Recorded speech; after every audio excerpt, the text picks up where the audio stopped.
John travelled back to the 80s, to the movies he fondly recalled, with Annie and Tom Cruise and Sly and Bruce Willis before he went bald. Back when the movies were simple and the plots had no deep commentary, just some hero with biceps and witty one-liners shooting all he could see. And then off some steamed Bennett. But I guess the grass is greener when you're wearing those rose-tinted shades. But while he's stuck in the 80s, John will take his movie lemons and give you lemonade. So sit back and relax now. Just sit back wherever you are for the movie reviews and the science bits too. On Shitcase Cinema. On the Shitcase Cinema. Oh, it's the Shitcase Cinema.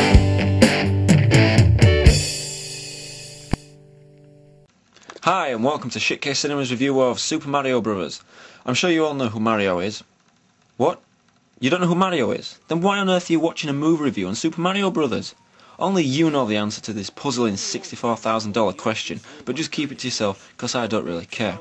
Now, most people will have expected this film to be similar to the games, in that you have giant evil mushrooms with eyes running around trying to kill Mario, friendly magic mushrooms that make Mario grow, amongst other things, and all the other bits and bobs that go with the games.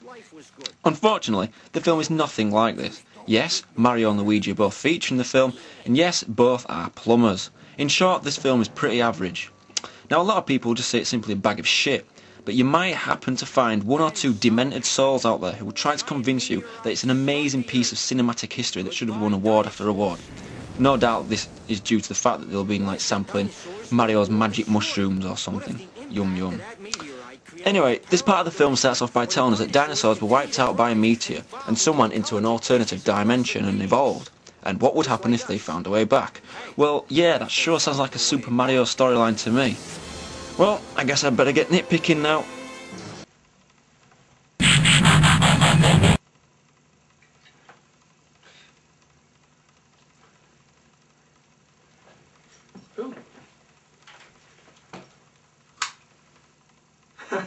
So I finally got somebody to try it. Which one were you? Brave, stupid, or drunk? Drunk. Drunk. But where... This isn't the 80s. Where am I? No, this is the 90s. I'm afraid something must have gone wrong. No! It doesn't look so bad. What's your name? John. John. It doesn't look so bad, John. It looks like I just need to do something. It might take a couple of days, though. That's alright, I guess. So, what can we do tonight then, in the meantime? Oh, well, yesterday, the Super Mario Brothers movie came out, and I've got a copy of that. Bootleg DVD of Super Mario Bros. What's a DVD?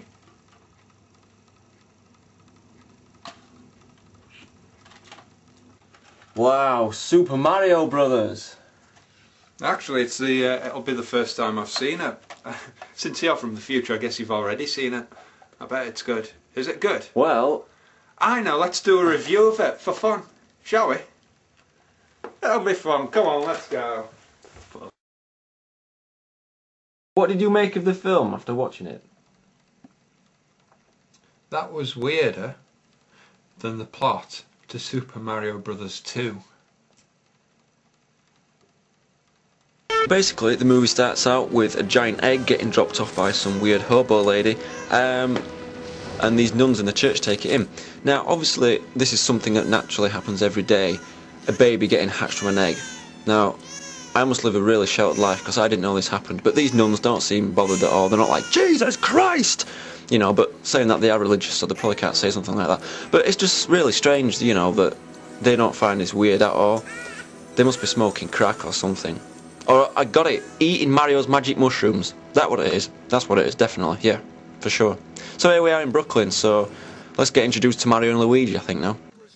So, here is fat bastard Mario and his thick as pig shit younger brother Luigi, sitting at home because they've got no work to go to. Why are movie adaptations of video games always so crappy? Anyway, Luigi chats up some girl he sees on the street by lending her some money so that she can use the payphone. And they all go for a meal. So by now, you sat there thinking, you know, you're watching a lame movie about two loser plumbers from Brooklyn who are trying to find love in the air. Well, unfortunately, you're stuck in this situation because that's what you basically are watching by this point of the movie. Who wrote this bloody awful, stinking, rotten, lame, piss-poor excuse of a script? It's shite! If you take away the title, Super Mario Bros., then you'd think it was just some second-rate film where the heroes are boring plumbers. I mean, I guess, in a way, that idea would be original, because how many films have you seen where the hero is a plumber? But on the other hand, it would most likely be the most utterly awful and bullshit film ever to grace the cinema screen. So you end up getting bored by this point and you desperately look around the table to see what they're eating. You know, perhaps by chance catch a glimpse of a magic mushroom and then pray that things will instantly improve once Mario chows it down. But no, they're just eating spaghetti bolognese by the looks of it. This is lame-o. And anyway, the girl gets kidnapped and taken to another dimension, thank fuck. I mean, at least gradually, once this happens, things do begin to improve slowly. But it's still not very good. But at least it gets to some kind of level what people probably hoped and expected from a Super Mario film. My major gripe is why on earth do all the vehicles and buildings have sparks flying from them? I mean, it's not just this film. Lots of films that are set in the future or another dimension have these random sparks flying around. I asked our scientist this very question, and he told me that it's probably due to the fact that everything's electrical in the future. Well, does this also mean that everything's badly designed and maintained and ready to blow up? Can you imagine when in the future you go to make a cup of tea and put the kettle on, and you get a shower of sparks sprayed all over you? Holy shit! Dennis Hopper plays King Koopa, and he plays the character quite well in all fairness, although you can tell by the expressions on his face he's thinking to himself, what the hell am I doing in this movie? I have no idea what I'm talking about. Goomba? What the fuck is a Goomba? In the game, Koopa looks like this. So, I'm sure you can see the resemblance of the character between game and film. He informs Mario that he evolved from Tyrannosaurus Rex, the Lizard King, thank you very much. And at the end of the movie, he's de-evolved into a poor excuse for T-Rex and melts into a puddle of slime. Now, the only real thing that Koopa does that's worthwhile in the film is kick the shit out of poor little Yoshi. Poor Yoshi.